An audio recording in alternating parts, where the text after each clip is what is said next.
Fellow Barbadians, over the past few days, we've been closely monitoring a number of systems that had the potential to affect Barbados's weather. At the moment, based on discussions with the Director of the Meteorological Services as well as the Disaster Emergency Services, while we're not at this point being impacted by a hurricane watch or a storm watch, what we are seeing is a number of very high gusty winds across the island. We're also noticing an increase in rainfall. And as a consequence, we have determined that it may be best for Barbadians to start to make their way to their homes to ensure that they're not caught in any extreme weather conditions later on this afternoon. At this stage, it is very unpredictable in terms of whether we will be affected severely. And I think out of an abundance of caution in speaking to all of the relevant authorities, we have determined that we will close the public service at 3:30 p.m. this afternoon. I have already spoken to the head of the private sector, Mrs. Trisha Tanis, and alerted her as to the intention of the government to close the public service.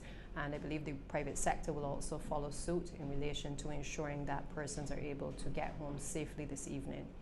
In relation to those who are using the public transportation system, we've also alerted the Transport Board that commuters who will be using this service, that they will have up until 6:30 p.m. this evening to be able to access public transportation.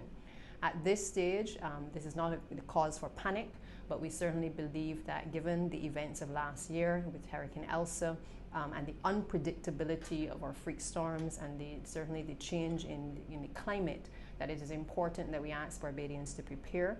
And out of an abundance of caution, we are asking you as well to be guided accordingly and to start to head towards your homes and just await further updates over the course of the next couple of hours.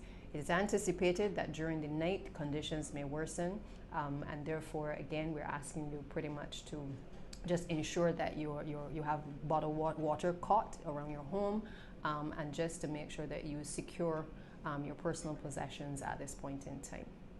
Just listen out as well for any further updates from the Barbados Meteorological Services. Mr. Bess, I'm sure, will be issuing updates throughout the course of the evening and into tonight. Barbadians, I encourage you to be safe and to take these notices seriously. We believe that, during this time, and in particular with the issues of the climate changes, that we have to take these systems seriously. It is very difficult to predict what will actually happen, but we have to be prepared for whatever eventuality may arise. So I wish you all the best, and please be safe.